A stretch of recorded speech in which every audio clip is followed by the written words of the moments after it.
Number 1 LPP का question है minimise करना है मुझे इस z को, और कॉन्स्टेंट्स का मतलब होता है जिन इक्वेशन की हेल्प से मुझे z की निकालनी है मैक्सिमम मिनिमम वैल्यू, उनको बोलते हैं कॉन्स्टेंट्स। यानी कि एक कॉन्स्टेंट ये हो गया, एक कॉन्स्टेंट ये हो गया और एक कॉन्स्टेंट ये हो गया।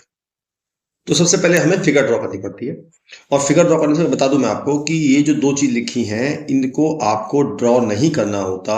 इनका मतलब होता है फर्स्ट क्वाड्रेंट से बाहर नहीं जाना आपने। जो भी चीज लेंगे आप फर्स्ट क्वाड्रेंट में लेंगे, इससे बाहर नहीं जाएंगे। बस इन दोनों लाइन का मतलब यही होता है। बाकी हमें ड्रॉ करनी पड़ती है। ड्रॉ करने का तरीका बता रखा है मैंने आपको, चाहो तो वीडियो देख सकते हो पहले वाली। सबसे पहले हम 10 से पूरी इक्वेशन को डिवाइड कर देंगे, तो मेरा आ जाएगा x/10 plus y/5 greater than equal to 1। इसमें हम 24 से डिवाइड कर देंगे, तो ये आ जाएगा मेरा x/8 plus y/6 less than equal to 1। अब दोनों चीज को मैंने डिवाइड कर दिया, यहाँ दोनों 1 आ गया। 1 आना बहुत जरूरी है, -1 नहीं होना चाहिए। अब मुझे ड्रॉ करना है। ड्रॉ करना बड़ा आसान होता है। जैसे पहली क्वेश्चन ड्रॉ करनी है मुझे, इसमें x के नीचे 10 है और y के नीचे 5 है, तो मैंने x पे ले लिया 10 डिस्टेंस और y पे ले लिया मैंने 5 डिस्टेंस, और इन दोनों को मिला दिया।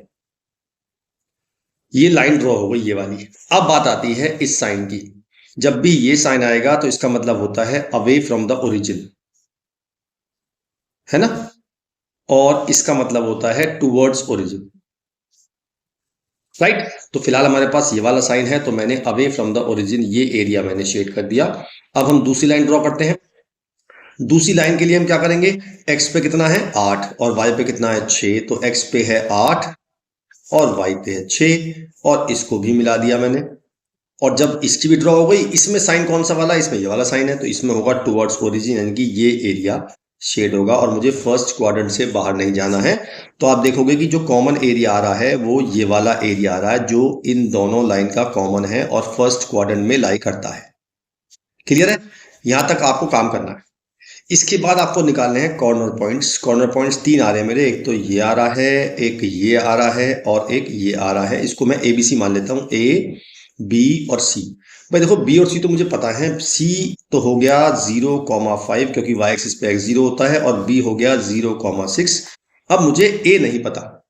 अब A कैसे निकलेगा, A निकालना पड़ेगा मुझे इन दोनों को इक्वल टू रख के, x y की वैल्यू जो आएगी वो हमारा A पॉइंट, राइट। तो ऐसा करते हैं, पहले हम इस इक्वेशन लिखते हैं as it is 3x plus 4y is equal to 24, और इसमें हम 3 से मल्टीप्लाई कर देते हैं, तो 3x plus 6y is equal to 30। दोनों को माइनस कर देंगे। जब माइनस करेंगे तो x तो कट गया, यहाँ आया माइनस के 2y is equal to -6, y की वैल्यू आ गई 3। मैंने y की वैल्यू 3 यहाँ पुट कर दी, तो x plus 6 is equal to 10, x की वैल्यू आ गई 4, तो पॉइंट आ गया 4,3। ठीक है। अब मेरे पास जो मेरा फिजिबल, जो ये ब्लैक वाला रीजन है, इसे बोलते हैं फिजिबल रीजन। ठीक है, फिजिबल रीजन। तो फिजिबल रीजन के जितने कॉर्नर पॉइंट्स होते हैं, हम उन सारों पॉइंट्स को एक एक करके इस z में पुट करना होता है। यानी कि z निकालूंगा तीनों पॉइंट पे। एक बार z निकालूंगा मैं 0,5 पे, एक बार z निकालूंगा 0,6 पे, एक बार z निकालूंगा 4,3 पे। मेरा z क्या है 200 और 500। मेरा z है 200x प्लस 500y, राइट। चलिए जी, जब मैं 0,5 पुट करूंगा तो मेरा वैल्यू आएगी 2500, और जब मैं 0,6 पुट करूंगा तो मेरी वैल्यू आएगी 3000, और जब मैं 4,3 पुट करूंगा तो 4 से हुआ 800, 3 से हुआ 1500, ये हो गया 2300। ठीक है जी। अब वो पूछ रहा है मिनिमाइज करना है मुझे, मिनिमाइज करना है यानी कि सबसे छोटी वैल्यू निकालनी है मुझे। तो सबसे छोटी वैल्यू मेरी कौन सी आ रही है, मेरी सबसे छोटी वैल्यू आ रही है 2300। तो मेरा आंसर हो गया x is equal to 4 and y is equal to 3 and the minimum value of z is 2300। बस आपको इतना करना है, ठीक है। अच्छा एक बात और, जब कभी आपसे मिनिमम वैल्यू पूछी जाएगी और अनबाउंडेड एरिया आएगा, इसकी बात करेंगे बाद में, तब कुछ स्पेशल करना होता है, बताऊंगा जब आएगा क्वेश्चन, राइट। चलिए क्वेश्चन नंबर 2, इसमें मैक्सिमाइज भी निकालना है और मिनिमाइज भी निकालना, मतलब दोनों वैल्यू निकालनी है, मैक्सिमम वैल्यू भी निकालनी है और मिनिमम वैल्यू भी निकालनी है। तो वो काम तो करेंगे बाद में, पहले ड्रॉ करते हैं। पहली इक्वेशन है x plus 2y greater than equal to 100, तो मैंने 100 से डिवाइड कर दिया, तो मेरा आ गया x/100 plus y/50 greater than equal to 1। इसमें ड्रॉ करते हैं। अब देखो इसमें 0 है, जब भी 0 होगा तो आपको कुछ डिवाइड नहीं करना है, बस इस y को उधर ले जाओ, 2x is less than equal to y आ गया। इसमें हमने 200 से डिवाइड कर दिया, तो ये आ गया x/100 plus y/200 is less than equal to 1। और इसका मतलब अब बताइए क्या होता है, पता है ना, फर्स्ट क्वाड्रेंट से बाहर नहीं जाना है। अब इन्हें ड्रॉ करते हैं।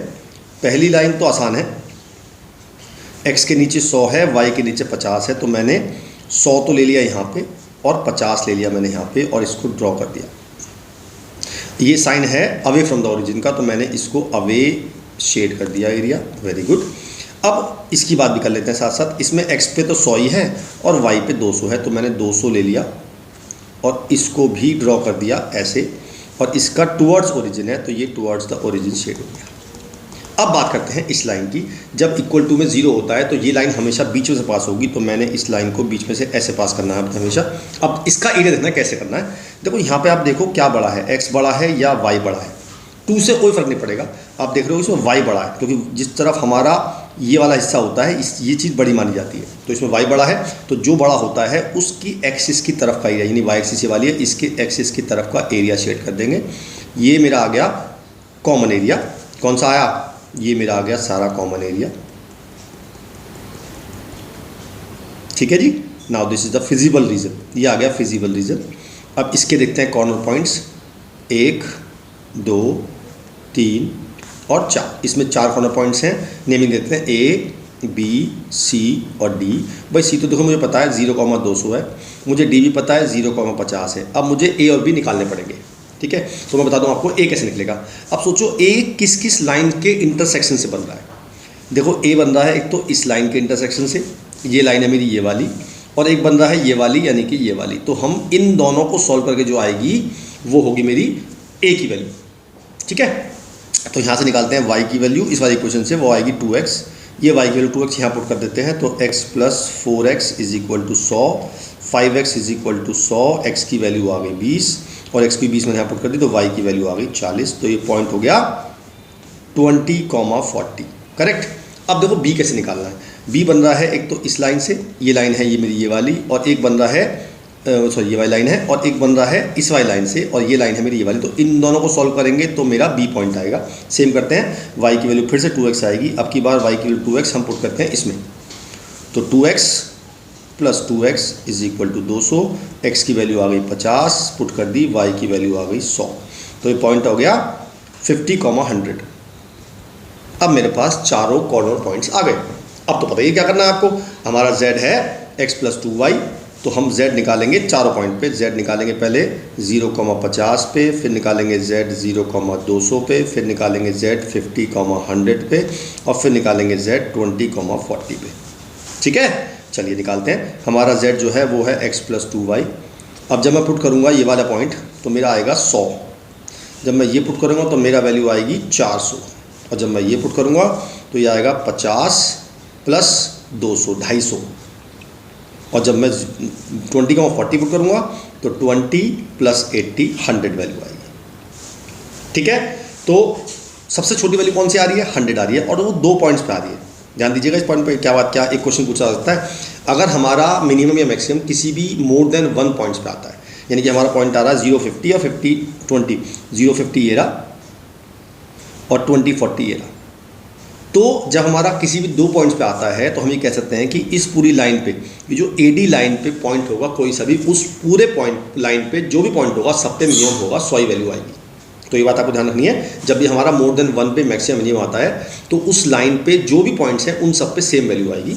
तो फिलहाल मिनिमम वैल्यू हमारी आ गई 100 और मैक्सिमम आ रही है हमारी 400, ये आ गई मैक्सिमम। तो मिनिमम के लिए x हमारा हो गया या तो 0 और y की वैल्यू हो गई 50, या x की वैल्यू हो गई 20 और y की वैल्यू हो गई 40। ये तो है मिनिमम वैल्यू। और मैक्सिमम वैल्यू के लिए हमारा x हो गया 0 और y हो गया 200। बस आपको इतना करना है। ठीक है, ये है क्वेश्चन नंबर 3। इस बार मैक्सिमम निकालनी है वैल्यू और हमें पॉइंट दिए हुए हैं। चलिए जी, पहले हम इसको, तो देखो यहाँ 0 है तो हम इसको इधर ले गए, ये तो ऐसे खींचेगा।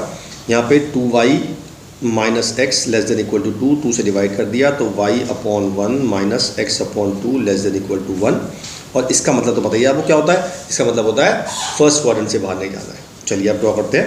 पहली लाइन है हमारी x y, ये तो बताया था मैंने आपको, बीच में से लाइन जाएगी, और y बड़ा है नहीं है इसमें, x बड़ा है, तो x एक्सिस की तरफ का एरिया शेड कर देंगे।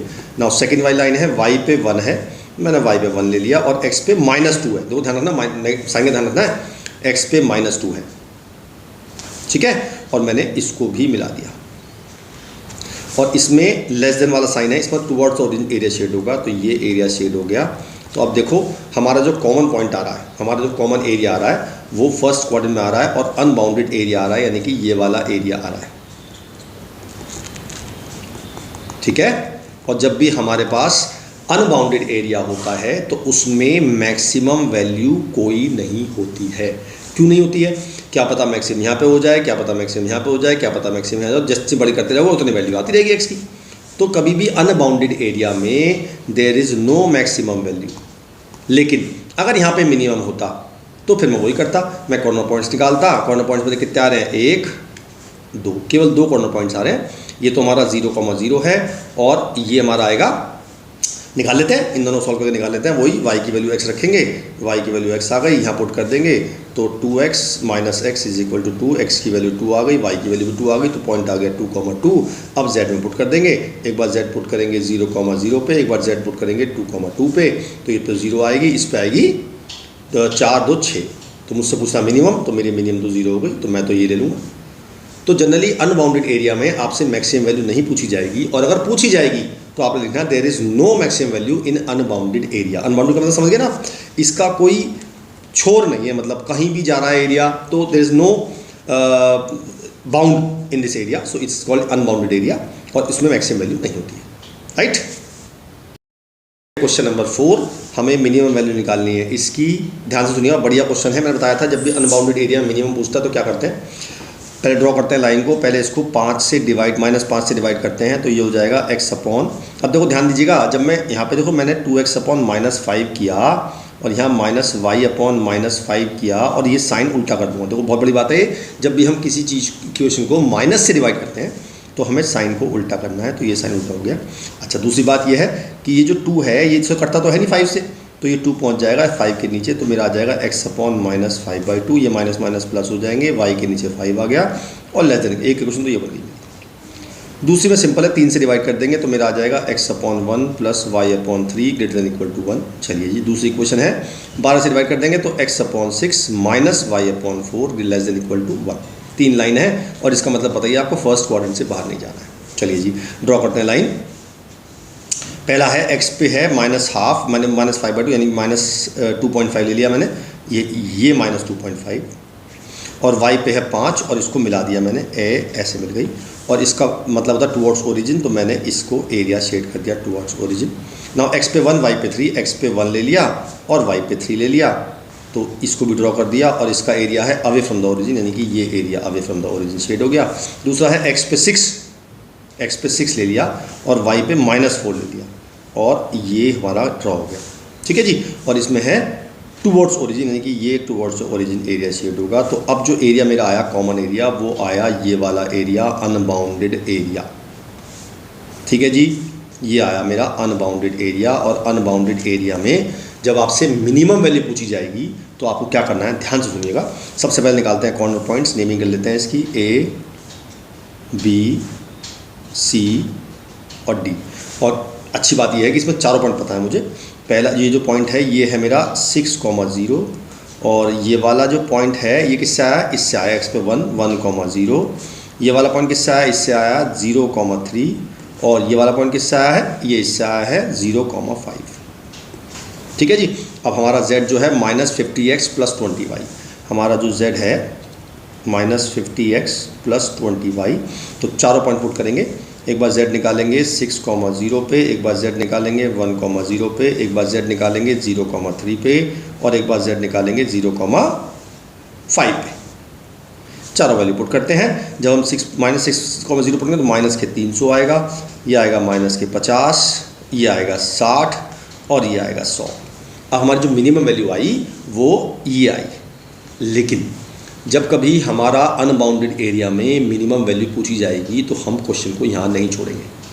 हम ये सोचेंगे कि यार हमारी सबसे छोटी वैल्यू ये आई है, पर क्या पता इसकी वैल्यू इससे भी छोटी हो, इसी एरिया बात करेंगे हम। तो मैंने कहा जी भाई, मैं तो कह रहा हूँ जी इसकी वैल्यू इससे भी छोटी है, मैंने मान लिया ऐसा। और अब आप इस लाइन को ड्रॉ करेंगे जैसे आपने बाकी लाइन ड्रॉ करेंगे, तो -300 से डिवाइड कर देंगे तो x अपॉन 6 आ जाएगा, -y अपॉन 15 आ जाएगा, और ग्रेटर देन इक्वल टू 1 आ जाएगा। ठीक है, अब इसको ड्रॉ करते हैं। x पे 6 ले लिया मैंने, ये रहा, और y पे ले लिया मैंने -15, -15 मैंने यहाँ ले लिया। तो अब मैं जब इसको ड्रॉ कर रहा हूँ तो ये ऐसे ड्रॉ हो रहा है और इसका है अवे फ्रॉम द एरिया, यानी कि ये एरिया हमारा शेड हो गया। अब मैं ये देख रहा हूँ कि जो मेरा पहला एरिया आया था अनबाउंडेड एरिया और जो मेरा इस लाइन का एरिया है, क्या उसमें कोई एरिया कॉमन है? हाँ जी, देखो ये एरिया दोनों में कॉमन आ रहा है, आ रहा है ना, आ रहा है। तो जब कभी ऐसा एरिया कॉमन आता है तो ये हमारी लीस्ट वैल्यू तो होती है, लेकिन this is not the minimum value, this is not minimum अगर हमारा एरिया कॉमन आता है तो। और अगर एरिया कॉमन नहीं आता है तो आप कह देंगे हाँ जी वही मिनिमम वैल्यू है और लीस्ट वैल्यू भी वही है। लेकिन अगर एरिया कॉमन आ रहा है तो लीस्ट तो है पर मिनिमम नहीं है। ठीक है, समझिए ध्यान से, दोबारा करना है, इसे बढ़िया क्वेश्चन है। ये तभी करना है जब अनबाउंडेड एरिया होगा और मिनिमम वैल्यू निकालनी होगी। क्लियर? नंबर 5 हमें मैक्सिमाइज करना है। दिया हुआ है, पहला दिया हुआ है मैं x greater than equal to 3, चलो x/3 greater than equal to 1, 5 से divide x/5 plus y/5 greater than equal to 1। एक ये खींचते हैं, x के नीचे 6 आएगा और y के नीचे 3 आएगा ग्रेटर देन इक्वल टू 1, और इसका मतलब पता ही है आपको, फर्स्ट क्वार्टर से बाहर में जाना ही नहीं है। ठीक है, फिर वो ड्रॉ करते हैं लाइन। तो लाइन हमने ड्रॉ कर ली, तो x पे लेना है पहले 3 और 3 पे एक सीधी लाइन बना देनी है, ये बन गई 3 और ग्रेटर देन है तो ये एरिया शेड हो गया। दूसरी है x पे 5 y पे 5, तो x पे 5 और y पे 5 इसको मिला दिया और इसका भी अवे फ्रॉम द ओरिजिन, यानी कि ये एरिया शेड हो गया। दूसरा है x पे 6 और y पे 3, तो मैंने इसको भी मिला दिया, ये आ गया इसको भी, और इसका भी अनबाउंडेड एरिया यानी कि ऐसे शेड हो गया। तो जो मेरा कॉमन एरिया आ रहा है भाई बाजो, ये और ये एरिया आ रहा है, this is the my area common unbounded area आ रहा है इसमें। ठीक है, कॉर्नर पॉइंट्स नोट कर लेते हैं। एक तो ये रहा A, एक ये रहा B और एक ये रहा से 3 पॉइंट है हमारे पास। A पॉइंट तो मुझे पता है 6,0 है। अब मुझे B और C निकालने पड़ेंगे, तो पहले C निकाल लेते हैं भाई। C बन रहा है एक तो इससे यानी कि इससे, और एक बन रहा है इस वाली लाइन से 5 वाली से इससे। तो जब मैंने x को 3 रख दिया तो x तो 3 हो ही गया, y की वैल्यू 2 आ गई, तो ये पॉइंट हो गया 3,2, तो C हो गया 3,2। ठीक है, अब हम निकालेंगे B किस किस से बन रहा है? ये इस लाइन से और इस लाइन से, यानी कि इससे और इससे बन रहा है। तो दोनों सॉल्व कर लेते हैं। x + y = 5 और x + 2y = 6, दोनों को माइनस कर देते हैं। तो मेरी y की वैल्यू 1 आ गई, y की वैल्यू 1 यहाँ पुट कर दी, तो x की वैल्यू 4 आ गई, तो ये पॉइंट हो गया 4,1। तीनों पॉइंट आ गए मेरे पास। हमारा z क्या है? -x + 2y। हमारा z है -x + 2y।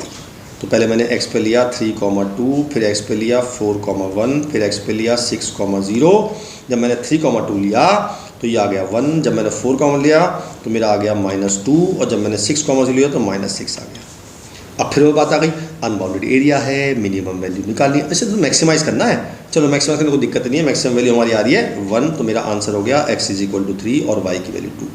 अगर इसी क्वेश्चन में मिनिमम करना होता तो मैं क्या कहता? मैं कहता जी इसकी वैल्यू क्या पता इससे छोटी हो, लीस्ट वैल्यू ये है पता है मुझे, लेकिन मिनिमम नहीं पता मुझे, तो मैं लिखता -x + 2y ≤ -6। अब मैं डिवाइड करता -6 से, तो x/6 और -y/3 > 1 आता, तो x पे 6 y पे -3, x पे 6 लेता ये रहा और y पे -3 लेता ये आ गया, और इसको मिला देता मैं, और ये है अवे फ्रॉम द ओरिजिन, यानी कि ये एरिया शेड होता। तब भी मेरा देखो ये कॉमन आ रहा है, एरिया आ रहा है ना, कॉमन एरिया आ रहा है, तो तब भी हमारी this was not a minimum value, this is the least value but it is not a minimum value. Correct है? समझ में आ गई बात? चल बढ़िया। क्वेश्चन नंबर 6 देखो, हमें कॉर्नर पॉइंट्स दिए हुए हैं फिजिबल रीजन के, और ये हमारे 4 कॉर्नर पॉइंट्स आ गए, और हमारा जो z है वो है px + qy, और वो कहता है कि p q का कंडीशन बताओ कि मैक्सिमम जो z है वो बोथ पॉइंट्स है 15 और 0,20। तो पहले z निकाला मैंने 15,15 पे, तो मेरा आ गया 15p + 15q। फिर z निकाला मैंने 0,20 पे, तो मेरा आ गया 20q। अब वो कह रहा है दोनों पे मैक्सिमम है, इसका मतलब ये दोनों वैल्यू इक्वल होंगी, तो 15p + 15q = 20q, ये माइनस हो गया, 15p = 5q, तो मेरा आ गया q = 3p। ये मेरा आंसर आ गया, दैट इज द रिलेशन। मेरा आंसर ऑप्शन नंबर डी। आसान क्वेश्चन था, बिल्कुल मुश्किल नहीं था। ठीक है, बस आपको ये देखना था कि अगर दोनों पे मैक्सिमम आ रहा है तो दोनों पे वैल्यू तो इक्वल होंगी ना। क्लियर है ना, बढ़िया। क्वेश्चन नंबर 7 क्वेश्चन है ये AOI यानी कि एप्लीकेशन ऑफ इंटीग्रेशन यानी कि एरिया बाउंडेड का। तो क्वेश्चन है बेसिकली ये, एक नहीं है, एक तो सर्कल का एरिया निकालना है मुझे और एक एलिप्स का एरिया निकालना है। तो सबसे पहले हम फिगर ड्रॉ करते हैं, दोनों की फिगर मैं एक साथ ड्रॉ कर रहा हूँ। तो सर्कल की ड्रॉ करूँगा तो ऐसे ड्रॉ हो जाएगी और एलिप्स की ड्रॉ करूँगा तो ऐसे ड्रॉ हो जाएगी। अब मुझे एरिया निकालना है दोनों का, तो मैं क्या करूँगा, मैं केवल इस फर्स्ट क्वाड्रेंट से निकालूंगा एरिया और उसको इंटू 4 कर दूंगा। ऐसे ही इससे निकालूंगा फर्स्ट क्वाड्रेंट से और इंटू 4 कर दूंगा। जब हम एरिया निकालेंगे तो हम एक स्ट्रिप लेट करते हैं। तो मैंने एक स्ट्रिप लेट कर ली बहुत छोटी विड्थ की। ये जो विड्थ लिया मैंने, ये विड्थ पता कितनी है, ये विड्थ लिया मैंने dx, और इसकी जो ये जो हाइट है ये y है। तो अगर मैं इस ट्राइंगल जो ब्लैक हो रहा है, इस ट्राइंगल का एरिया, वो रेक्टेंगल का एरिया, अब आपको रेक्टेंगल तो है नहीं क्योंकि यहाँ तो एक घूमी हुई आई, यहाँ तो ये आपको वो टर्न है, यहाँ पे तो यहाँ पे टर्न है ना, लेकिन टर्न नहीं। जब मैंने इतनी छोटी ली है, अगर मैं सर्कल में बहुत छोटा लेता हूँ तो वो स्ट्रेट लाइन ही मानी जाती है। तो इसका एरिया होगा y dx, ये हुआ रेक्टेंगल का एरिया। और मुझे इस रेक्टेंगल के एरिया को ऐड करना है, कहाँ से कहाँ तक, 0 से लेके a तक, क्योंकि लिमिट है x की। तो 0 से a लिमिट हो गई, ये एरिया हो जाएगा और उसको इंटू 4 कर देंगे, ये मेरा आंसर आ जाएगा इसका। इसी तरह से क्या करेंगे, सेम कंसेप्ट लेंगे, स्ट्रिप से सेम लेंगे, बिल्कुल सेम कंसेप्ट लेंगे।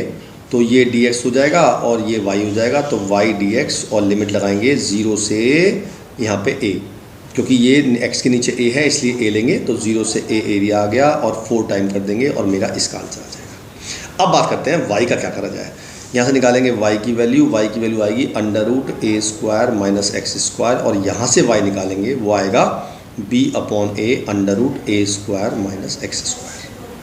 ठीक है, चलिए निकालते हैं। तो मैंने 4 से मल्टीप्लाई किया और ये हो गया 4a² minus x² dx, limit 0 से a, और यहाँ आ गया 4b/a √a² minus x² dx, limit 0 से a। तो बेसिकली कुछ नहीं करना है, ये दोनों चीज़ दोनों में सेम है। तो मैं एक निकालूंगा, बाद में इसमें पुट कर दूंगा, क्योंकि ये दोनों बिल्कुल सेम है ना, तो मैं एक ही निकाल दूंगा। अब बात करते हैं इसके फॉर्मूले की। इसका फॉर्मूला पता है क्या होता है सबको, इसका फॉर्मूला होता है x/2 √a² minus x² plus a²/2 sine inverse x/a, और लिमिट लगानी है इसमें 0 से a। चलिए पहले a रखते हैं। जब हम a रखेंगे तो ये पार्ट 0 हो जाएगा, तो 0 हो गया। यहाँ हो जाएगा a²/2 साइन इनवर्स 1, और जब 0 रखेंगे तो ये भी 0 और ये भी 0, पूरा 0 हो गया। बेसिकली मेरा आ गया 4 × a²/2 साइन इनवर्स 1 होता है π/2, तो 2 से 2 कट गया, तो मेरा πa² आंसर आ गया। क्लियर है। अब देखो मैंने क्या किया, ये जो वैल्यू आई थी, ये वैल्यू हमारी ये आई थी a²/2 × π/2 यानी कि πa²/4। ये वैल्यू उठा के मैंने यहाँ पुट कर दिया, तो मेरा आंसर आ गया 4 × b/a πa²/4। 4 से 4 कट गया, a से a कट गया, तो πab आ गया मेरा एलिप्स का एरिया। तो आपको ऐसे निकालने होते हैं एरिया, आसान होता है, बस आपको देखना है कि स्ट्रिप कैसे लेनी है। अच्छा एक बात और, आप इन दोनों क्वेश्चन में स्ट्रिप ऐसे भी ले सकते थे। जब आप ऐसे लेते तो इसकी जो ब्रेथ होती वो होती dy और इसकी लेंथ होती x, तब होती x dy और लिमिट ली जाती y की 0 से a, तब भी आंसर सेम आता। इसी तरह यहाँ भी स्ट्रिप आप ऐसे ले सकते हैं, हॉरिजॉन्टल एलिप्स, वो आपकी मर्जी है। ठीक है, जैसे आप लेना चाहें वैसे ले सकते हैं। हर क्वेश्चन में ऐसा नहीं होता है, पर काफ़ी क्वेश्चन में ऐसा होता है कि कैसे भी ले सकते हैं। क्लियर है, बढ़िया। यह है क्वेश्चन नंबर 8 और इस बार एरिया निकालना है मुझे सर्कल का, और x = 0 और x = 2 in the first quadrant. चलिए जी, तो पहले बात करते हैं सर्कल की। तो सर्कल पे हमने लाइन एक सर्कल ड्रॉ कर लिया जिसकी रेडियस है 2, तो ये हो गया सर्कल का रेडियस। और x = 0 यानी कि y एक्सिस, और x = 2 यानी कि यहाँ से यहाँ तक, और फर्स्ट क्वाड्रेंट लिखा है। इसका मतलब मुझे सिंपल ये वाला एरिया फाइंड करना है। तो इससे पहले क्वेश्चन में हमने किया था, याद है आपको, हमने लिखा था, हमने स्ट्रिप जो लेट की थी वो ये वाली लेट की थी। तो y dx लिमिट होगी 0 से ये 2 तक, क्योंकि हमारा जो एरिया जा रहा है वो 0 से 2 तक जा रहा है, तो लिमिट 0 से 2, और इस बार 4 से मल्टीप्लाई नहीं करना है क्योंकि हमें फर्स्ट क्वाड्रेंट ही निकालना है। बस यहाँ से निकालो y की वैल्यू। यार इतना तो आप कर लोगे, बिल्कुल सेम क्वेश्चन बन गया पिछले वाले की तरह, बिल्कुल सेम क्वेश्चन। इसमें लगाना है फॉर्मूला, फिर लिमिट अप्लाई करने हैं, आपका आंसर आ जाएगा। आसान क्वेश्चन है। क्वेश्चन नंबर 9 और इसमें 2 क्वेश्चन हैं। पहला तो ये कह रहा है कि area bounded by this line and x is equal to -1 and x is equal to 1। और एक बार इस वाली लाइन की जगह ये वाला कर्व दिया हुआ है, तो पहले हम इसकी बात कर लेते हैं। अगर मैं इस लाइन को ड्रॉ करूँगा तो मैं कैसे ड्रॉ करूँगा? भाई मैंने बता रखा है आपको कि इसका जो स्लोप है वो 3 है। स्लोप अगर पॉजिटिव है तो लाइन जाती है अप टू डाउन, और ये होता है सी होता है y इंटरसेप्ट, है ना, और ये हमारा 2 है। तो आपने कुछ नहीं करना है, ऐसे लाइन जाएगी और y पे 2 जाएगा यहाँ पे, तो ये लाइन जाएगी ऐसे, ठीक है। अब बात आएगी x इक्वल टू 1 और x इक्वल टू -1। तो x की वैल्यू 1 तो मैंने खींच दिया, ये रहा। समस्या आई x इक्वल टू -1 पे। अब समस्या क्या आई आप बोलो? समस्या ये आई कि वो जो लाइन है x इक्वल टू -1 वो यहाँ भी हो सकती है, यहाँ भी हो सकती है और यहाँ भी हो सकती है। मैं कैसे डिसाइड करूँ कि जो मेरी -1 लाइन होगी वो कहाँ होगी? वो डिसाइड करने के लिए मुझे ये वाला पॉइंट निकालना पड़ेगा। ये पॉइंट हमारा जो आया है, ए पॉइंट मान लेते हैं। ये पॉइंट कैसे आया है? ये पॉइंट आया है, इस लाइन ने x एक्सिस को काटा है और x एक्सिस पे y 0 होता है। तो जब मैं इसमें y को 0 पुट करूँगा तो x की वैल्यू आएगी -2/3। इसका मतलब ये जो पॉइंट है ए पॉइंट, ये जो ए पॉइंट है ये है -2/3, 0। अब अगर ये पॉइंट -2/3 है तो ये बात तो क्लियर हो गया हो कि -1 कहाँ होगा? -1 होगा ये वाला, क्योंकि जो 2/3 होता है वो छोटा होता है। तो मैंने इसको हटा दिया और इसको हटा दिया, ठीक है। अब जो मुझे एरिया निकालना है वो मुझे निकालना है ये वाला और ये वाला, ठीक है ना, क्योंकि इन दोनों लाइन से ये एरिया बन रहा है। तो मैं क्या करूँगा, 2 एरिया निकालूंगा, एक ये वाला एरिया और एक ये वाला एरिया, दोनों एरिया ऐड कर दूंगा। तो जो पहला एरिया आएगा वो आएगा y dx, लिमिट होगी -1 से -3/2 और 2/3, है ना। और दूसरा जो एरिया आएगा वो भी y dx से आएगा और लिमिट होगी -2/3 से 1। अब आपको एक बात याद रखनी है, जब भी हमारा एरिया x एक्सिस से नीचे होता है तो हम उस एरिया में मॉड लगाते हैं, क्योंकि वो एरिया नेगेटिव आएगा, बट एरिया तो नेगेटिव हो ही नहीं सकता। इसलिए जब भी एरिया बिलो x एक्सिस आता है तो आप में उसमें मॉड लगाना है। चलिए जी, अब इसका इंटीग्रेशन y के लिए पुट कर देते हैं। 3x + 2 है, दोनों पुट कर दी, तो ये हो गया 3x + 2 dx, लिमिट लगाई -1 से -2/3 और मॉड लगाया। इसमें मॉड नहीं लगाया, 3x + 2 और लिमिट लगाई -2/3 to 1, ठीक है, बहुत बढ़िया। अब इसका इंटीग्रेशन कर देते हैं, तो ये हो जाएगा 3x² 2 + 2x, लिमिट लगाएंगे -1 से -2/3 मॉड के अंदर, और यहाँ बिना मॉड के लगाएंगे 3x² 2 + 2x, लिमिट लगाएंगे -2/3 से 1। चलिए, तो पहले -2/3 वैल्यू पुट करते हैं। थोड़ा सा कैलकुलेशन मुश्किल है लेकिन हो जाएगा। ये होगा 3/2 इंटू 2/3 का स्क्वायर हो जाएगा 4/9 प्लस 2 इंटू -2/3, ये तो हो गया, मैंने ये वाली लिमिट लगाई माइनस। अब 1 रखेंगे तो ये तो 3/2 आ जाएगा और -2 आ जाएगा मॉड के अंदर। इस तरह से यहाँ लगाते हैं, ये हो जाएगा 3/2 + 2 और -2/3 से के यही वैल्यू आएगी, तो मैं यही रखता हूँ 3/2 इंटू 4/9 प्लस या माइनस कर देता हूँ साथ साथ 4/3। ये 2 एरिया मुझे ऐड करने हैं। यार कैलकुलेशन तो कर लोगे ना आप, कुछ के बाद कुछ नहीं है, सिंपल कैलकुलेशन करनी है। ये कट जाएगा 3 से, ये कट जाएगा 2 से, ऐसे ये कट जाएगा 3 से, ये कट जाएगा 2 से, सॉल्व करना है, आंसर आ जाएगा, ठीक है। जो सेकंड पार्ट है इसमें, उसमें जो ये वाले की जगह लाइन, ये वाला कर्व है, तो अगर आपने वीडियो देखी हो मेरी एरिया बाउंडेड की, तो जो एक्स मॉड का ग्राफ होता है वो कुछ इस तरह से होता है, और x इक्वल टू -1 इस बार यहाँ ले लिया, और इस बार डाउट कुछ नहीं है मुझे, मैं -1 कहीं भी ले सकता हूँ, कोई फ़र्क नहीं पड़ेगा उससे से, क्योंकि ये लाइन कहीं नेगेटिव नहीं काट रही है। तो मुझे निकालना है ये वाला एरिया और ये वाला एरिया।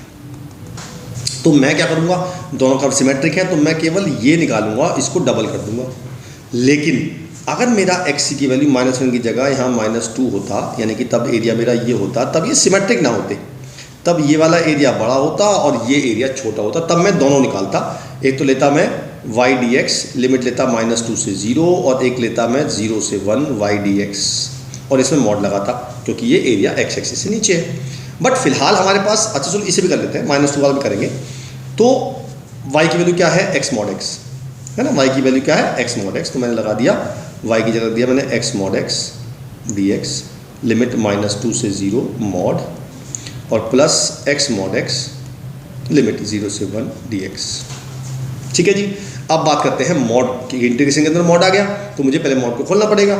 तो मैंने देखा कि जो पहले क्वेश्चन में लिमिट है -2 से 0, इसका मतलब x मेरा नेगेटिव है। अब जब x नेगेटिव है तो मेरा मॉड x क्या होगा, वो होगा -x। ये पता है, मॉड खोलना सिखा रखा मैंने आपको। तो ये मेरा हो जाएगा -2 से 0 माइनस के x² dx और प्लस x², इसमें प्लस होगा और लिमिट 0 से 1। बस अब आपको इंटीग्रेशन करना है और लिमिट लगानी है। तो पहले इसका इंटीग्रेशन कर देते हैं, x³ / 3 माइनस बाहर चल रहा है, लिमिट लगाएंगे -2 से 0 मॉड के अंदर और -x³ / 3 0 से 1। पहले से लगा देते हैं, 0 तो 0 हो जाएगा और ये हो जाएगा मेरा 0 माइनस 8/3।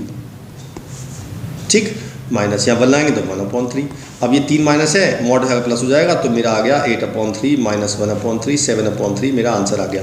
अगर मेरी लिमिट होती -2 से 1, लेकिन इस क्वेश्चन में लिमिट क्या है, इस क्वेश्चन में लिमिट है -1 से 1, तो मैं केवल ये पार्ट निकालूंगा और इसको डबल कर दूंगा। मुझे निकालूंगा क्यों मैं, क्योंकि सिमेट्रिक है। तो इसका आंसर मेरा क्या आया है 1/3। बस मुझे 1, अच्छा माइनस क्यों, प्लस है भाई, तो सॉरी माय बैड, ये प्लस है तो प्लस हो जाएगा 9/3 आएगा, यानी कि 3 आंसर आ जाएगा। ठीक है।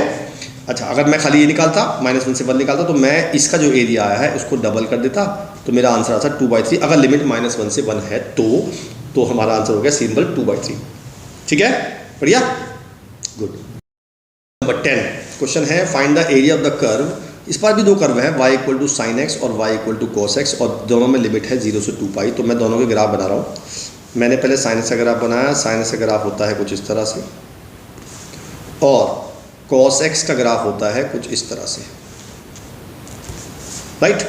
अब मुझे निकालना है 0 से 2π x एक्सिस है, तो मुझे ये वाला एरिया पूरा फाइंड करना है, ये वाला और ये वाला।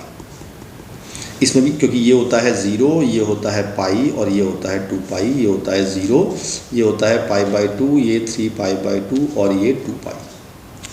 तो इस बार भी मुझे ये एरिया निकालना है ना। अब ये जो देखो बहुत बड़े बड़े एरिया आ रहे हैं, तो मैं सारा नहीं निकालूंगा भाई, मतलब ही नहीं। मैं तो एक काम करूँगा कि मैं इस एरिया को निकालूंगा और उसमें × 4 कर दूंगा, क्योंकि ये एक ये और एक ये और एक ये 4 गुना होगा। ये वैल्यू होती है π/2, तो मेरा हो जाएगा 0 से π/2 लिमिट हो जाएगी और sin x dx, इसको × 4 कर दूंगा तो मेरा आंसर आ जाएगा। सेम यहाँ करूँगा मैं इसको निकालूंगा और ये भी 4 है, 1 2 3 4, सेम 0 से π/2 cos x dx, लिमिट होगी 0 से π/2 और 4 टाइप कर देंगे बस। अब sin x का डिफ्रेंशिएशन होता है -cos x, लिमिट लगाई 0 से π/2 और 4 हो गया। इसका होता है sin x, लिमिट लगाई 0 से π/2 और ये 4 हो गया। अब ये क्या हो गया, -4 cos π/2 0 cos 0 1 और ये हो गया sin π/2 1 और ये 0, दोनों का आंसर 4 आ गया। तो दोनों में सेम करना है, बस ग्राफ का फर्क है और कोई फर्क ही नहीं है। ठीक है, बढ़िया। क्वेश्चन नंबर 11, तो इसमें भी एरिया निकालना है हमें। y = x³ दे रखा है और x = -1 से 2 दे रखा है। तो सबसे पहले बनाते हैं ग्राफ। x³ का ग्राफ वैसे ही बनता है जैसे बनाया था मैंने x mod x का, याद है आपको। तो x mod x का ग्राफ कुछ ऐसे था और x³ का ग्राफ भी ऐसे होता है। और x = -1 ये ले लिया मैंने और 2 मैंने ये ले लिया, क्योंकि दोनों अलग अलग है।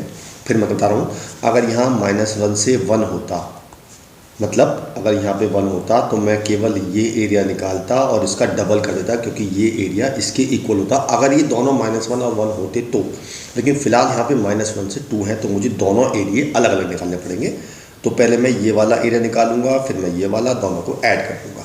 इसे मान लेते हैं एरिया 1, इसे मान लेते हैं एरिया 2। एरिया 1 x एक्सिस के नीचे है तो मॉड लगाना पड़ेगा, तो मेरा बनेगा y dx और लिमिट होगी इसमें -1 से 0 और प्लस 0 से 2 और y dx। यहाँ मॉड की ज़रूरत नहीं है बिकॉज x एक्सिस के ऊपर है। y की वैल्यू पुट करेंगे x³, तो ये हो जाएगा x³ dx, लिमिट हो जाएगी -1 से 0 और मॉड के अंदर प्लस x³ dx और लिमिट हो जाएगी 0 से 2। करेक्ट है, बहुत बढ़िया। इसका इंटीग्रेशन होता है x⁴/4 -1 से 0 और मॉड के अंदर प्लस इसका भी हो जाएगा x⁴/4 और 0 से 2। जब लिमिट लगाएंगे तो ये तो 0 हो जाएगा, माइनस ये हो जाएगा 1/4 और मॉड के अंदर है प्लस इसमें लाएंगे 2⁴/4 -0। अब ये माइनस का है तो प्लस हो जाएगा, मॉड है तो 1/4 हो जाएगा, ये 16 और ये 4 से कट जाएगा 4, मेरा आ गया 17/4, आंसर आ गया पूरा एरिया। क्लियर हुई बात? आसान क्वेश्चन था। क्वेश्चन नंबर 12, क्वेश्चन बढ़िया क्वेश्चन है। सबसे पहले हम जो एरिया निकालना है हमें वो निकालना है इस कर्व के बीच में और इस लाइन के बीच में। तो पहले बात कर लेते हैं इस कर्व की। ये है x² = 4ay वाला पैराबोला, यानी कि अपवर्ड पैराबोला। तो मैंने इसका एक फिगर बना दिया अपवर्ड पैराबोला, ये बन गया मेरा x² = 4y। नाउ अब बात करते हैं x = 4y - 2। तो मैंने क्या किया, इसको चेंज किया मैंने, y = mx + c की फॉर्म में। तो 4y = x + 2 आ गया, y की वैल्यू आ गई 1/4x + 1/2। अब आपको दिख रहा है कि मेरा स्लोप पॉजिटिव है, इसका मतलब लाइन नीचे से ऊपर जाएगी, और c मेरा पॉजिटिव का हाफ है, तो पॉजिटिव का हाफ मैंने यहाँ ले लिया और ये लाइन बन गई मेरी y = ये वाली लाइन। क्लियर है? अब जो मुझे एरिया निकालना है वो मेरा एरिया हो गया, ये वाला एरिया फाइंड करना है। तो इसमें क्या होगा, हम पहले लाइन का एरिया निकालेंगे और उसमें से पैराबोला का एरिया माइनस कर देंगे, लेकिन उसके लिए मुझे लिमिट चाहिए होगी, यहाँ से लेके यहाँ तक की लिमिट चाहिए होगी। तो मैंने क्या किया, इन दोनों इक्वेशंस को सॉल्व किया और उससे x की वैल्यू निकाली। सॉल्व कैसे करते हैं, सिंपल सी बात है, 4y की वैल्यू x² यहाँ पुट कर देते हैं, तो मेरा आ जाएगा x = x² - 2 x² - x - 2 = 0। इसके फैक्टर हो जाएंगे x² - 2x + x - 2 = 0, x - 2 और x + 1। इसका मतलब x की दो वैल्यू आ गई -1 और 2। ये तो हो गई x की वैल्यू -1 और ये हो गई x = 2। यहाँ तक क्लियर हुआ? बस अब आपको क्या करना है, आपको इस लाइन के एरिया में से, देखो मैं बताऊं लाइन का एरिया क्या होगा। अगर मैं लाइन का निकालता हूँ एरिया, तो ये पूरा एरिया लाइन का होगा, ग्रीन वाला, राइट। और जब मैं इसमें से पैराबोला का एरिया, वो क्या होगा, वो ये वाला एरिया होगा। जब मैं इसमें ग्रीन वाले में से ब्लैक वाला माइनस कर दूंगा तो रेड वाला एरिया आ जाएगा जो मुझे रिक्वायर्ड है। तो मैंने वही किया, मैंने लिखा y of line dx, limit होगी इसमें भी -1 से 2, माइनस कर देंगे y of parabola dx, limit इसमें भी -1 से 2 होगी। अच्छा, लिमिट अगर सेम है तो आप दोनों को एक इंटीग्रेशन भी बना सकते हैं। तो y की वैल्यू यहाँ से निकालेंगे, y की वैल्यू मेरी ये आई थी 1/x/4 + 1/2, x/4 + 1/2 माइनस, अब यहाँ से y की वैल्यू आएगी x²/4। तो मैंने एक ही बना दिया, यानी कि x²/4 और इसका एक इंटीग्रेशन, बिकॉज लिमिट दोनों की सेम है। ऐसा आप कर सकते हैं और आप चाहे तो अलग अलग भी कर सकते हैं, एक ही बात है। अब इसका कर देते हैं इंटीग्रेशन। ये हो जाएगा x²/8, ये हो जाएगा x/2 और ये हो जाएगा x³/12। लिमिट लगानी है -1 से 2, मेरा आंसर डायरेक्ट आ जाएगा। चलिए लिमिट लगा देते हैं। तो ये हो गया 4/8 + 2/2 -8/12। अब -1 लगाते हैं तो 1/8 - 1/2 और माइनस माइनस प्लस हो जाएंगे 1/12। बस अब आपको सॉल्व करना है इसको, तो सॉल्व कर लेते हैं। जब मैं इसमें से इसको माइनस करूंगा तो आ जाएगा 3/8, ये बचा 1 में 1/2 ऐड कर दूंगा तो आ जाएगा 3/2 और 8/12 माइनस का है और माइनस का ही 1/12 है तो माइनस के 9/12। ठीक है जी, इसे काट लेते हैं 3 से और 4 से। अब मेरा 8 LCM आ रहा है तो 3 + 12 - 6, तो 12 और 3 15 में से 6 गए, 9/8 मेरा आंसर आ गया। ठीक है, आसान क्वेश्चन था। नाउ क्वेश्चन नंबर 13, ये है find the smaller reason bounded by the ellipse and the line this. देखिए एलिप्स तो आपको खींचना आता है, लेकिन इसमें जो लाइन खींचने वाली बात है वो थोड़ा सा टेक्निकल है। टेक्निकल क्यों है कि मैं इसको y = mx + c में चेंज नहीं करूँगा। क्यों नहीं करूँगा? क्योंकि ये जो फॉर्म होती है इसे बोलते हैं इंटरसेप्ट फॉर्म। इसमें x इंटरसेप्ट a है और y इंटरसेप्ट b है, और जब मैंने इलिप्स खींचा तो इलिप्स में भी ये a होगा और ये b होगा, और हमारा इस लाइन का भी x इंटरसेप्ट a है, y इंटरसेप्ट b है। तो मेरे हिसाब से इसकी लाइन भी यही वाली ड्रॉ हो जाएगी और स्मॉलर पार्ट हुआ ये वाला एरिया मुझे निकालना है। ठीक है, तो मैं इसमें भी ये करूँगा, मैं अपर वाले में से, यानी कि अपर मेरा कौन सा है, इलिप्स, इलिप्स में से मैं लाइन को माइनस कर दूँगा, यानी कि y of ellipse dx minus y of line dx, और दोनों में लिमिट क्या होगी जरा गैस करो। लिमिट होगी यहाँ से लेके यहाँ तक की, यानी कि 0 से लेके a, दोनों में लिमिट सेम होगी। बस अब आपको करना है y की वैल्यू निकालनी है, एक बार इलिप्स से और एक बार लाइन से, दोनों से निकाल लेते हैं। इलिप्स से आएगी b upon a under root A square minus X square limit 0 से a dx माइनस, इससे आएगी b अपॉन a और a minus X dx limit 0 से a। बस अब आपको करना है इंटीग्रेशन का। चलिए पहले लगाते हैं इसमें फॉर्मूला। इसका फॉर्मूला होता है x upon 2 under root A square minus X square plus A square by 2 sine inverse x upon a। ये तो इसका हो गया, लिमिट लगानी है 0 से a माइनस, इसमें भी b बाई ए कॉन्स्टेंट है, बाहर आ गया। इसका हो जाएगा ax और इसका हो जाएगा एक्स स्क्वायर बाई 2, लिमिट लगाएंगे इसमें भी 0 से a। चलिए पहले a लिमिट लगाते हैं। जब a लगाएंगे तो ये पार्ट 0 हो जाएगा, ये पूरा 0 हो गया। ये हो जाएगा साइन इनवर्स 1 जो कि पाई बाई 2 होता है, तो ये तो हो गया मेरा a square by 2 into pi by 2, और जब 0 लगाएंगे तो ये भी 0 और ये भी 0, तो खाली यही बच गया मेरा माइनस b बाई ए। अब इसमें लगाते हैं a लिमिट, तो ये हो जाएगा a स्क्वायर, ये हो जाएगा a स्क्वायर बाई 2 और 0 से दोनों 0, तो ये आ गया मेरा। अब इसे सॉल्व कर लेते हैं। बस एक a से a कट गया यहाँ भी, तो ये बचा pi A B upon 4 minus B by A, और इसमें से कटेंगे तो ए स्क्वायर बाई 2 आ जाएगा, इसमें से भी ए से ए कट जाएगा, तो ए बी बाई 2 कॉमन ले लेते हैं, बचेगा पाई बाई 2 माइनस 1। ये मेरा आ गया रिक्वायर्ड एरिया। ठीक है, क्लियर है बात? बढ़िया। Now this is question number 14। लिखा है find the area enclosed between the parabola this and the line this. इसमें दो क्वेश्चन है, देखो मैंने एक बार लाइन तो ली है ये वाली और एक बार लाइन ली है मैंने ये वाली। पहले एक लाइन ले लेते हैं। वाई स्क्वायर इक्वल 4ax, ये पता है आपको राइट हैंड पैराबोला होता है, तो मैंने राइट हैंड पैराबोला ड्रॉ कर दिया। और दूसरी होती है y equal to M X, इसमें mx प्लस c वाली फॉर्म है तो c 0 होगा और m मैंने ले लिया कोई सा भी, तो ये मेरी लाइन हो गई y equal to M X. तो जो मुझे एरिया निकालना है वो ये वाला एरिया निकालना है। करेक्ट है, बहुत बढ़िया। तो सबसे पहले मुझे ये पॉइंट निकालना पड़ेगा।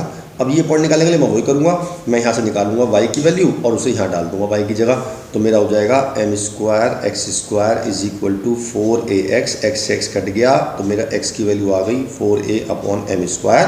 तो ये पॉइंट हो गया 4a upon m square comma 0। कौन सा पॉइंट हुआ? ये वाला पॉइंट कह रहा हूँ मैं ये वाला पॉइंट नहीं कह रहा है, तो y की पता नहीं क्या वैल्यू होगी, पर मुझे जरूरत ही नहीं ना y की वैल्यू, मैं क्यों निकालूँ y की वैल्यू। अच्छा, अब हम वो करेंगे अपर माइनस लोअर। अपर में क्या है? पैराबोला, तो y ऑफ पैराबोला लिमिट होगी 0 से 4a upon m square, minus कर देंगे y ऑफ लाइन, और इसमें भी लिमिट होगी 0 से 4a अपॉन एम स्क्वायर। ठीक है। अच्छा, आपको आसानी के लिए ऐसा करता हूँ मैं 4a अपॉन एम स्क्वायर को k मान लेता हूँ और दोनों का इंटीग्रेशन सेम कर देता हूँ। तो 0 से k, y की वैल्यू पैराबोला से निकालेंगे तो आएगी under root 4ax minus y of line से निकालेंगे तो एम एक्स आ जाएगी। बस इसका मुझे इंटीग्रेशन करना है और बाद में के की वैल्यू पुट करनी है। चलिए जी, तो इसमें से ना 2 रूट ए बाहर आ जाएगा और रूट एक्स का होता है एक्स की पावर 3/2 अपॉन 3/2 माइनस एम, इसका हो जाएगा एक्स स्क्वायर बाई 2। लिमिट लगानी है 0 से, चलो के की जगह के की फ़ायदा नहीं हुआ, 4 अपॉन एम स्क्वायर ही पुट कर देता हूँ डायरेक्टली। चलिए जी, तो ये 2 मल्टीप्लाई हो जाएंगे 4 रूट ए अपॉन 3 और ये हो जाएगा 4a अपॉन एम स्क्वायर की power 3/2 minus m upon 2 4a upon m square का स्क्वायर। बस ये मेरा आंसर है, क्योंकि 0 तो सारी वैल्यू 0 हो जाएंगे, 0 लगाने की जरूरत नहीं है मुझे। चलिए जी, इसको खोल देते हैं। 4 रूट a अपॉन 3, ये हो जाएगा 4 की पावर 3/2 होता है 8, a की पावर 3/2 होता है a रूट a, और m की पावर स्क्वायर की पावर 3/2 होता है m cube minus m upon 2। ये हो जाएगा 16 a स्क्वायर अपॉन m की पावर 4, एक m से m कट जाएगा, 3 बचेगा। करेक्ट है। अब सोचो क्या हो गया, ये और ये मिलके बन गया a स्क्वायर, तो मेरा a स्क्वायर भी कॉमन आ रहा है यार, m क्यूब भी कॉमन आ रहा है, बड़ी अच्छी बात है। तो ये इससे काट देते हैं 8, तो ये बच गया 8 3 जा 8 4 32 अपॉन 3 माइनस 8। अब इसे सॉल्व कर लेते हैं, तो a square upon m cube और ये हो जाएगा 32 माइनस 24 अपॉन 3। बस अब इसे माइनस कर देंगे तो ये हो जाएगा a square upon m cube और ये हो जाएगा 8 अपॉन 3। ये मेरा आंसर आ गया। ठीक है। अब दूसरा पार्ट जो है इसमें वो y इक्वल टू 3 लाइन है, तो अगर मैं y इक्वल टू 3 लाइन इसी में खींचता हूँ तो y इक्वल टू 3 लाइन में ऐसे खींचूंगा तो जो मेरा एरिया होगा वो ये वाला एरिया माना जाएगा। ठीक है। अच्छा, एक बात और, ये एरिया क्यों माना जाएगा? मैं बच्चे सोचेंगे कि ऐसे y एक्सिस तो गिवन नहीं है, तो आप जब आप क्वेश्चन आएगा तो यहाँ y एक्सिस भी गिवन होगा। ठीक है, तो ये एरिया माना जाएगा। अब देखो ये एरिया में जब मैं स्ट्रिप बनाऊंगा, मैं स्ट्रिप वर्टिकल नहीं बनाऊंगा, मैं इसे बनाऊंगा स्ट्रिप हॉरिजॉन्टल। तो ये जो ब्रेथ होगी ये होगी dy और ये होगी x, तो मैं निकालूंगा x dy से, और लिमिट होगी 0 से लेके 3 तक। बस अब x की वैल्यू निकालनी है पैराबोला से। x की value Y square upon 4a, तो ये हो जाएगा y square upon 4a dx limit 0 से 3। अब 1/4 तो बाहर आ गया, कांस्टेंट है, और वाई क्यूब इसका हो जाएगा वाई क्यूब बाई 3, लिमिट लाएंगे 0 से 3। कितना आसान क्वेश्चन हो गया। तो ये हो गया 27/3 और 1/4a, 9 से 9 कट गया, ये हो गया 9/4a, मेरा आंसर आ गया, अगर ये लाइन y = 3 होती तो। ठीक है, क्वेश्चन नंबर 15, इसमें लिखा है find all point of discontinuity f(x) हमें ये दे रखा है। तो मैं बता दूं आपको, कुछ फंक्शन ऐसे होते हैं जो हमेशा कंटिन्यूअस होते हैं। कौन कौन से फंक्शन, देखिए कोई भी पॉलिनोमियल फंक्शन है अगर, तो वो हमेशा कंटिन्यूअस होगा जब तक कि वो ब्रेक नहीं होगा। देखो ब्रेक होने का मतलब क्या होता है कि x की किसी वैल्यू के लिए से पहले फंक्शन दूसरा है, x की किसी वैल्यू फंक्शन दूसरा है, तो ऐसे हम बोलते हैं फंक्शन ब्रेक हो गया।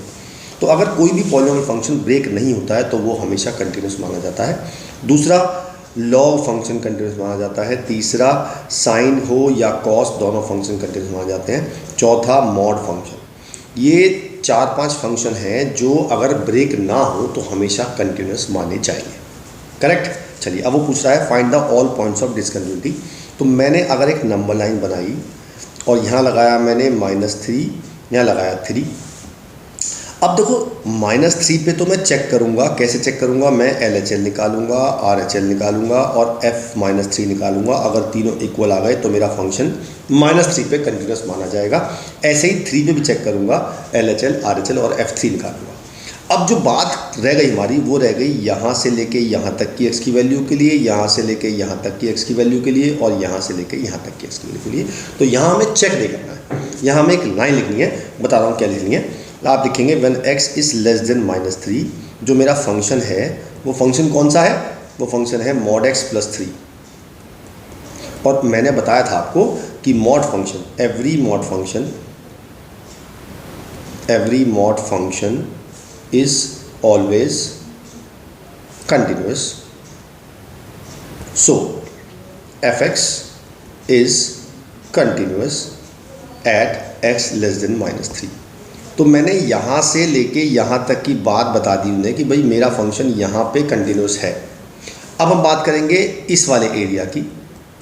ये है -3 से लेके 3 तक। आप लिखेंगे व्हेन x बिलोंग्स टू -3 से 3, जो मेरा फंक्शन है वो क्या फंक्शन है, मेरा फंक्शन है -2x। दिख रहा है आपको। और ये क्या है, ये एक पॉलिनोमियल है। तो लिखेंगे एवरी पॉलिनोमियल, जो इस सब बात यहाँ लिखी है सेम लिखेंगे सब चीज़, बस यहाँ पे आएगा पॉलिनोमियल। ठीक है, अब लिख देंगे so f(x) is continuous at x belongs to -3 से 3। सेम करेंगे जब x ग्रेटर देन 3 होगा, यानी कि इस एरिया के लिए हम लिखेंगे सेम चीज़। हमारा जो फंक्शन है वो है 6x - 2, 6x + 2, और सेम कंसेप्ट जो है लिखा वो भी लिखेंगे। तो अब हमने ये तो बता दिया कि भाई फंक्शन हमारा यहाँ कंटिन्यूअस है, यहाँ कंटिन्यूअस है और यहाँ कंटिन्यूअस है। अब हम बात करेंगे -3 और 3। तो पहले -3 पे कर लेते हैं भाई। जब हम -3 पे निकालेंगे व्हेन x = -3, तो हम पहले निकालेंगे LHL, फिर निकालेंगे RHL और फिर निकालेंगे f-3।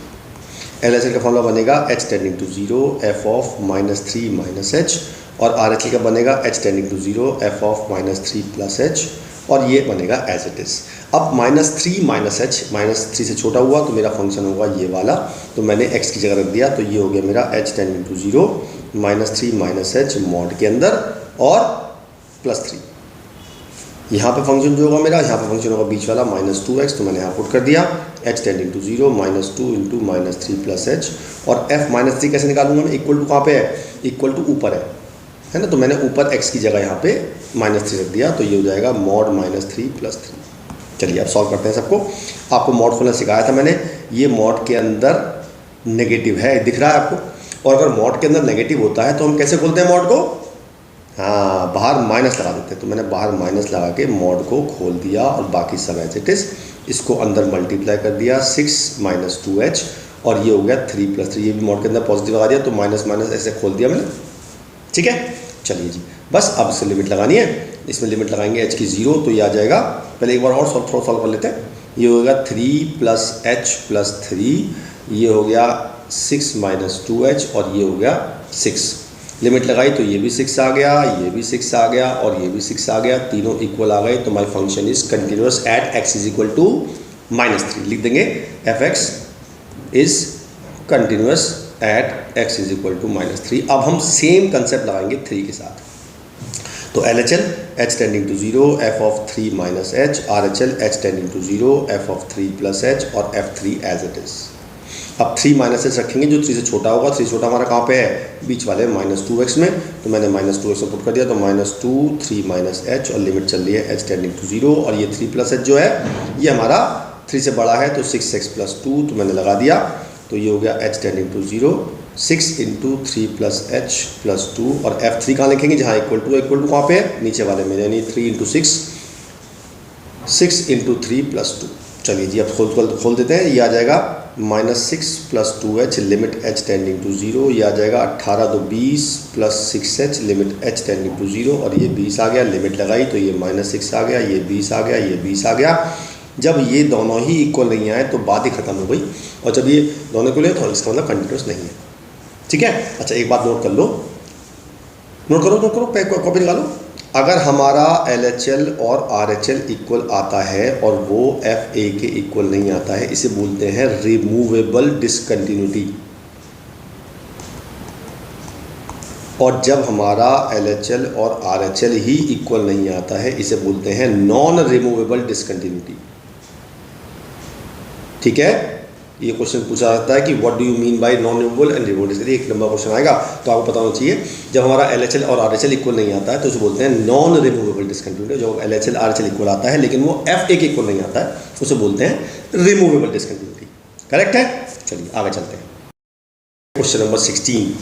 अच्छा देखो, इसमें भी हमें फंक्शन दिया हुआ है और लेकिन हमें ये मेंशन नहीं किया हुआ कि मुझे कंटिन्यूटी किस पे चेक करनी है, एट x = 0 पे ये चीज़ नहीं लिखी। अगर हमें ये चीज़ लिखी होती एट x = 0 तो मैं सिर्फ 0 पर निकालता LHL, RHL और FA, लेकिन अगर मुझे ये चीज़ गिवन नहीं है तो मुझे वही करना पड़ेगा, मुझे x की हर वैल्यू के लिए चेक करना पड़ेगा, 0 से छोटी भी और 0 से बड़ी भी और 0 पे भी। तो मैंने जब लिखा x < 0 है, जब x < 0 होगा तो क्या होगा, ये देखो ध्यान से देखो, मेरा मॉड जो हो जाएगा वो -x हो जाएगा, तो x/-x हो जाएगा तो -1 आ जाएगा। और ये एक पॉलिनोमियल है या कांस्टेंट फंक्शन भी बोल सकते हो, कांस्टेंट फंक्शन भी पॉलिनोमियल होता है। तो वही बात लिखेंगे, f(x) is a constant function, so function is continuous at all values x < 0। Same लिखेंगे x > 0 के लिए, मेरा f(x) जो है वो भी -1 है, तो मेरी बात ही खत्म हुआ, ये भी पॉलिनोमियल है। अब हम 0 पर चेक करेंगे LHL और RHL निकालने के बाद। LHL का फॉर्मूला होगा h tending to 0 f(0 - h) और RHL होगा मेरा h tending to 0 f(0 + h) और f(0) अलग से निकालेंगे। और जबकि f(0) मुझे गिवन है, x < 0 है तो -1 मुझे गिवन है, तो इसको निकालने की ज़रूरत नहीं है मुझे। ये रखेंगे ऊपर वाले में, तो ये हो जाएगा, ऊपर तो मॉड नहीं है तो 0 - h अपॉन नीचे मॉड के अंदर 0 - h, और ये मुझे -1 गिवन है तो इसमें x की वैल्यू रखने की ज़रूरत ही नहीं है। भाई देखो ना, व्हेन 0 + h लिखा मैंने, इसका मतलब वो 0 से बड़ा है, और 0 से बड़ा मेरा कौन सा है, ये वाला है, तो मैं इसमें जब x ही नहीं है तो मैंने सीधा लिख दिया वैल्यू। चलिए जी, अब हम मॉड खोलते हैं, तो ऊपर तो मॉड नहीं है, ऊपर तो -h आएगा, लेकिन नीचे मॉड है और ये अंदर नेगेटिव वैल्यू है तो बाहर एक माइनस और लग जाएगा, तो ये मेरा आ गया -h/h कट के -1 आ गया, तो ये भी -1 आ गया, ये भी -1 आ गया, ये भी -1 आ गया, तो मेरा आंसर आ गया, यानी कि ये फंक्शन कंटिन्यूअस है। तो हम लिखेंगे this function is continuous everywhere. Okay, this is question number 17। बहुत बढ़िया क्वेश्चन है, ध्यान सुनिएगा। यहाँ पे तो x² है, अगर यहाँ पे x की पावर 1 होती या 2 होती या 3 होती तो सेम कंसेप्ट लगेगा, चाहे कितनी भी पावर हो तो भी सेम कंसेप्ट लगना है। लेकिन अगर यहाँ पे x नहीं है, उसकी बात भी करेंगे, अभी दोनों बात करेंगे। पहले हम x² की करते हैं, तो LHL निकाल लेते हैं। पहले LHL निकालेंगे तो h tending to 0 f(0 - h), ये वैल्यू पुट करेंगे हम ऊपर, तो ये हो जाएगा 0 माइनस एच का whole square sine 1/0 minus h, ये स्क्वायर तो प्लस हो जाएगा और ये माइनस बाहर आ जाएगा तो माइनस साइन 1/h आ गया। ये मेरा LHL आ गया। अब आपको क्या लिखना है, ध्यान से सुनिएगा। आपको लिखना है sine 1/h is a finite value between -1 से 1 but it is not a definite value, right. ये डेफिनेट वैल्यू नहीं है लेकिन है तो फाइनाइट वैल्यू।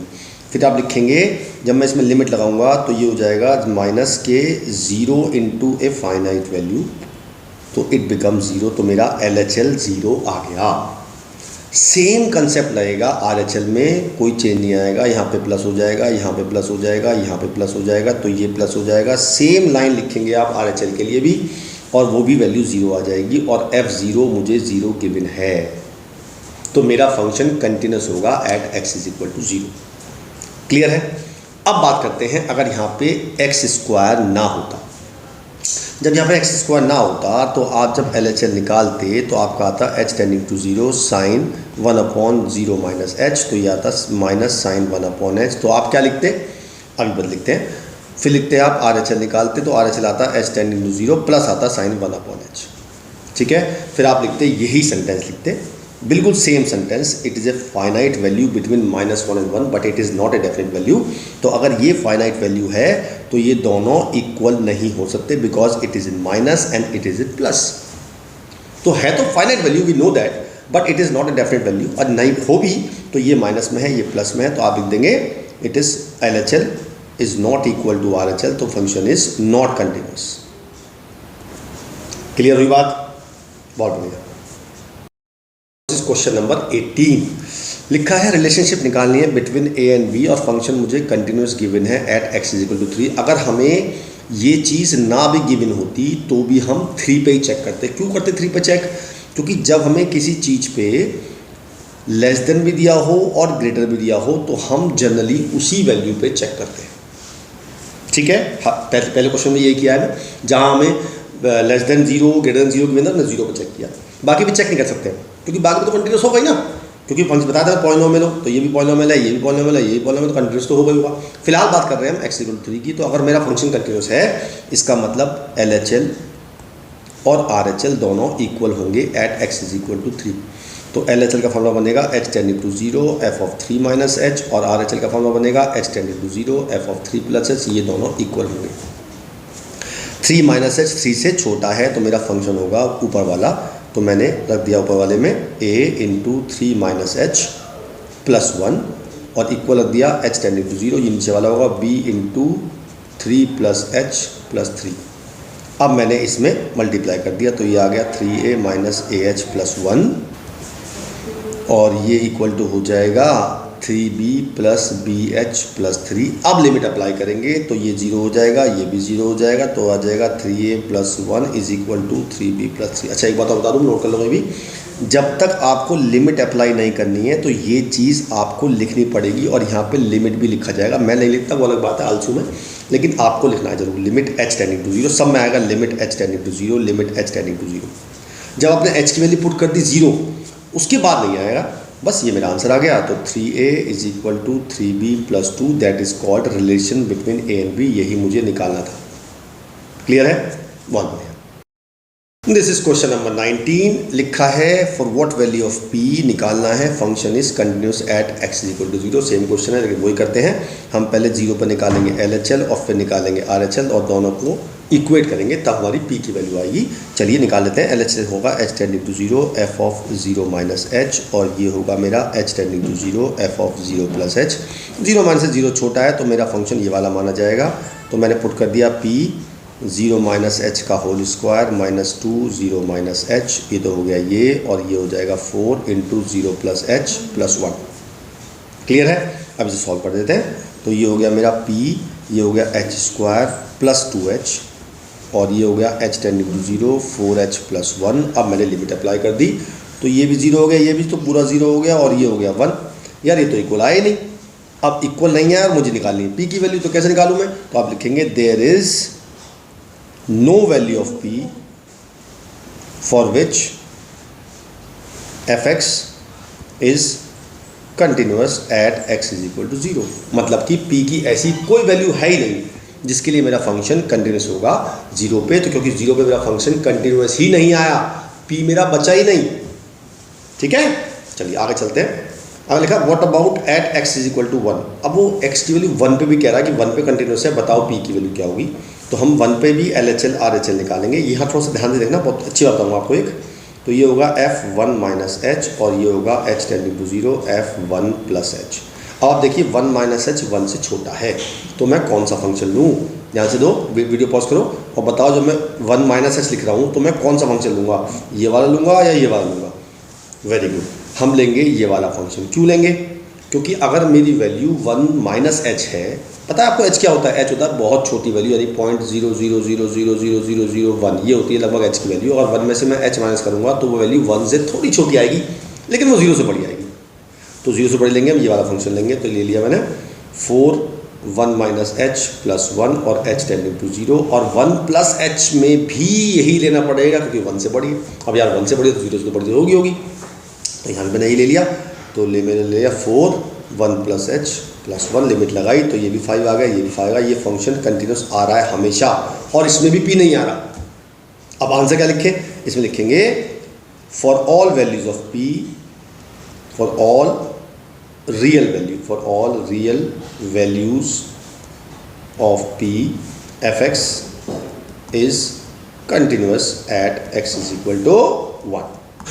ठीक है, जब 0 पे चेक किया था हमने तो मेरा p नहीं बचा था और LHL इक्वल टू RHL नहीं आया, तो मैंने कह दिया there is no value of p। और जब मैंने 1 पे चेक किया तब भी p नहीं बचा, लेकिन तब LHL और RHL इक्वल आया, तो मैंने लिख दिया for all values of p function is continuous at x equal to 1। Okay, ये है क्वेश्चन नंबर 20। इसमें हमें k की वैल्यू निकालनी है और मेरा फंक्शन π/2 पे कंटिन्यूस है, तो हम वही करेंगे, हम LHL निकालेंगे और RHL निकालेंगे π/2 पे और उन्हें इक्वल पुट कर देंगे। चलिए निकालते हैं। LHL होगा और उसे f a के इक्वल पुट करेंगे, यानी कि f π/2 के। तो पहले LHL निकालते हैं, f π/2 माइनस एच, और ये हो जाएगा h tending to 0 f of π/2 plus H, और ये हो जाएगा f π/2 मुझे गिवन है तो मैं डायरेक्ट लिख रहा हूँ 3। अब π/2 माइनस एच, π/2 छोटा है तो मेरे दोनों फंक्शन यही लिए जाएंगे क्योंकि ये है नॉट इक्वल टू π/2।